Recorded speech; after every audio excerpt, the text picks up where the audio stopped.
Get started with building a Chrome extension in just 30 minutes. First, create a new directory for your project and open it in your code editor. Next, create a new HTML file and add the necessary code to create a basic pop-up. Now, add a script to handle the pop-up's functionality. Move on to the manifest file and add the necessary permissions and metadata. Create a new folder for your extension's icons and add the necessary images. Now package your extension and load it into Chrome.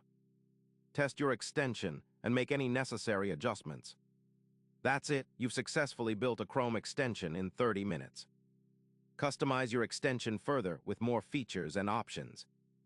Take your extension to the next level with advanced features and integrations. Share your extension with the world and get feedback from the community.